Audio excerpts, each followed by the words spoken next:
All right, good morning, everyone. Thank you all for joining us for this update on Hurricane Helene.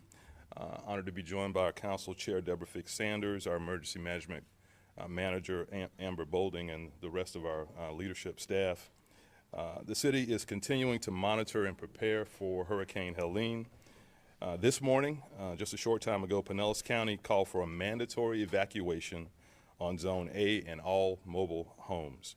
Please heed all evacuation orders, and if you're a resident in Zone A, now is the time to evacuate. We are still expecting 5 to 8 feet of storm surge, and Zone A is most likely susceptible to storm surge. The current forecast calls for higher storm surge than Tampa Bay has experienced in our recent history. If you live in an area that is flooded in the past, you will likely see high water on your streets again. So please evacuate. This is for your own safety, and I cannot emphasize this enough. Please remember you can evacuate tens of miles, not hundreds of miles. Consider staying with a friend or a family member who's a little more inland instead of evacuating out of the state. And for those evacuating, we encourage you to turn off your main power breaker before leaving your home. This will help prevent house fires as the power is restored. In terms of shelters, the county has opened 6 shelters, 2 of which are in St. Petersburg, Johns Hopkins Middle, which is a special needs shelter as well, and Gibbs High School, which is also pet friendly. There is no reason to stay home if you need to evacuate. 3 of these shelters are special needs shelters, and 3 of the shelters are pet friendly countywide. Again, in St. Pete, Johns Hopkins and Gibbs High School. And if you're outside of St. Pete, Lellman Innovation, Dunedin Middle, Palm Harbor University High, and Largo High. A list of all open shelters is available on the county's website at disaster.pinellas.gov. And as a reminder, the County Information Center line is open. That phone number is 727-464-4333. If you need assistance getting to the shelters, please use that number. Residents requesting special needs assistance can also call that number, again, 464-4333. Also, PSTA is running free rides to the shelters for anyone who needs transportation. Again, there is no reason to stay home if you need to evacuate. Please listen to the mandatory evacuation orders. As we head into the storm, please remember to limit water usage today. Washing clothes with the dishwasher, please do that today and refrain from using those items tomorrow. This is a significant storm.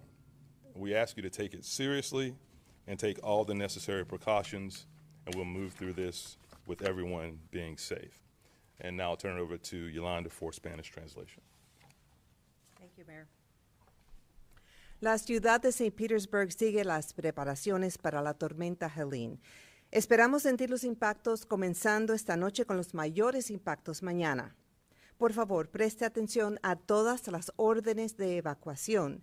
Si usted es un residente de la zona A, ahora es el momento de evacuar.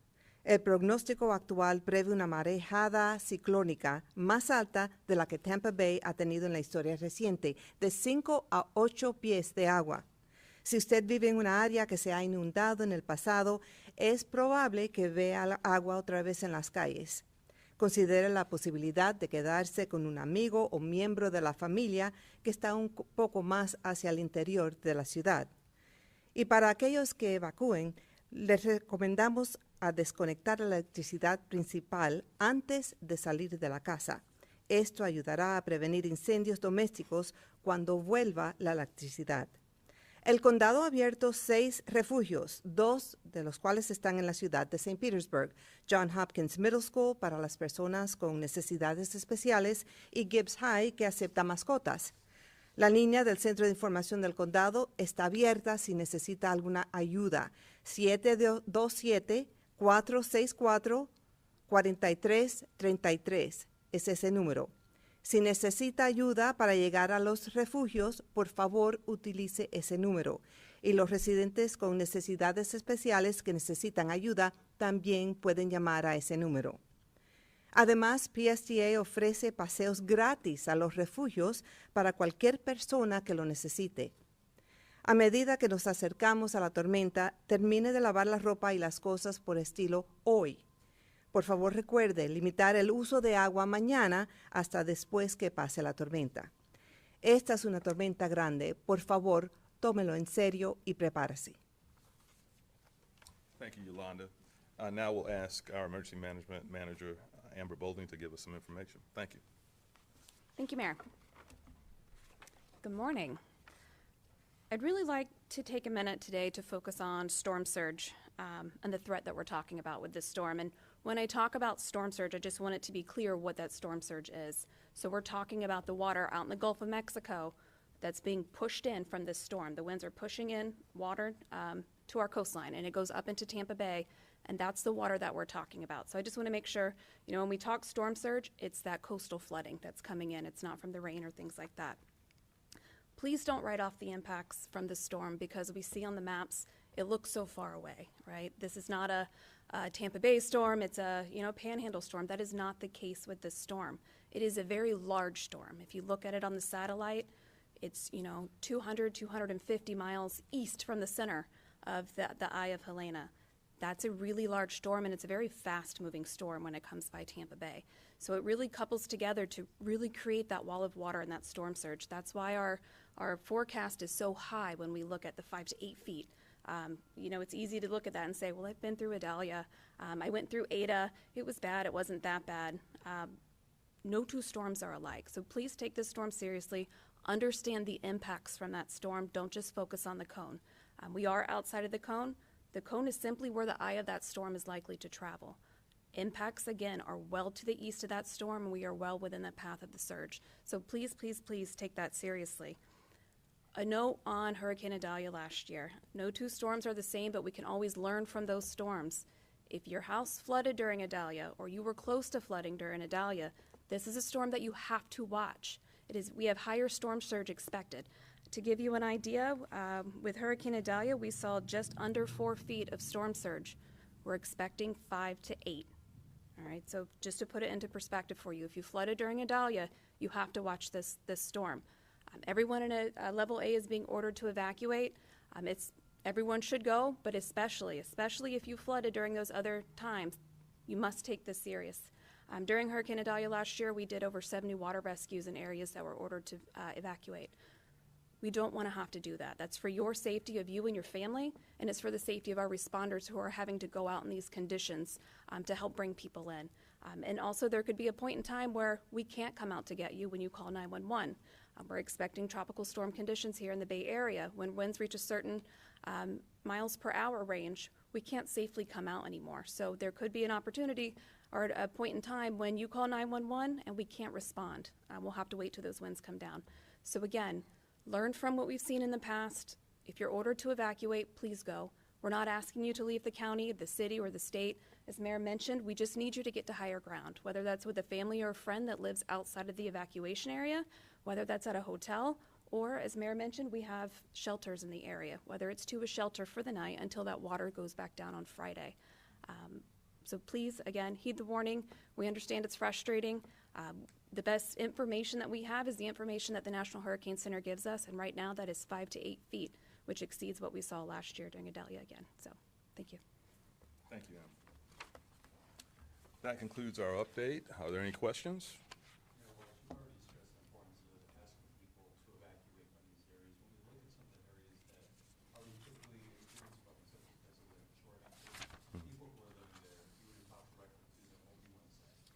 Well, we've had many conversations with folks in those low-lying areas over my term and before that. They need to take this one seriously. And, part of the compact of living in Florida is being ready to evacuate if you live in one of those low-lying areas and a storm is approaching. As Amber said, this is probably going to have more impact than Idalia did. And so folks need to listen. Today is the day to go ahead and make those moves onto higher ground. Can you touch on just how much rain we've seen? We've talked about it over the past month or two. The ground is so saturated already. Concern going into this storm. It is a concern. I was happy to see Claude Tankersley come in. So Claude, I'm going to come and ask you to talk about saturation. It's something that we keep a close watch on, but 5 to 8 feet of surge really answers that question for you. Come on, Claude. Thank you, Mayor. Claude Tankersley, Public Works Administrator. So yes, when we get a lot of rain, our ground becomes saturated. There's two ways for rainwater to go away. One is to be percolate into the ground, and the other is to run off. When there's no more ground to percolate into, then all of that water runs off. And we do know that our grounds are still saturated from all the rain we've received. Thank Any you. other questions? I did want to recognize, acknowledge our county, city team. That's the first time I've done that in a long time. But Ed Montanari, council member, is here. Jeff Baker from Duke, as part of our executive policy group. Thank you for being here. And also Nikki Gaskin, Capehart from Urban League. Thank you for being here. Other questions? Mayor, I had a question. Yes. In terms of recovery, how can we as nonprofit leaders help with the disaster recovery piece and maybe some of the recovery centers? I know that Enoch Davis has been one in the past. Let us know how we can help. We'll do that, and I'll ask our chief of staff to connect with you on that. Thank you. How do you evacuate the marina? Does law enforcement go out there and make people leave? How does that work? I'm going to ask our city development administrator, James Corbett, to speak to that.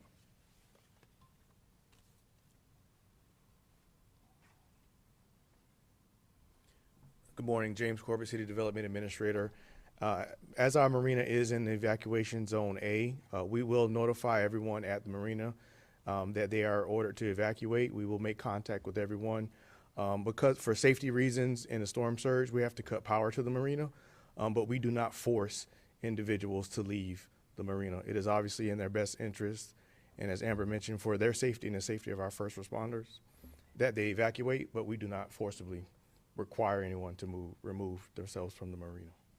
And also, I know the high-rise cranes are on windmill mode or Weather vane mode. weather vane mode. Yeah, I like that term. How do we ensure that that's taken care of? So our building inspectors yesterday and today are going around to all of our sites to ensure that there are no windblown debris issues, as well as ensuring that the cranes are placed in weather vane mode. And basically what that means is it allows the crane to move with the wind as opposed to resist the wind. So if you see a crane spinning in the wind, it's doing what it's supposed to do. Sorry to keep asking questions. Can anyone tell me what the process is for ensuring that our homeless residents have a place to go in this evacuation? I know we've been working with, come on up, Rob. Amy Foster is probably in the field working on that right now. Rob Gertis, our administrator. Good morning, Rob Gertis, City Administrator. First of all, I just want to say to all the residents of St. Petersburg that we hear your concerns. Over the last 5 years or so, we've had multiple flood events that have impacted safety and property, and we understand your concerns, and we're here to support you, and we're working diligently to help you, and we want you to know that. Related to our unhoused population, we've had our social service teams out, our PATH police officer teams out, notifying them of shelter capacity. Our transportation department has worked with PSTA to ensure safe and free rides for the unhoused to shelter, so we're working on that aggressively. We don't want anybody to be left out in this storm.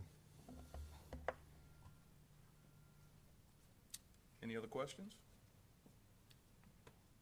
Okay, thank you all so much.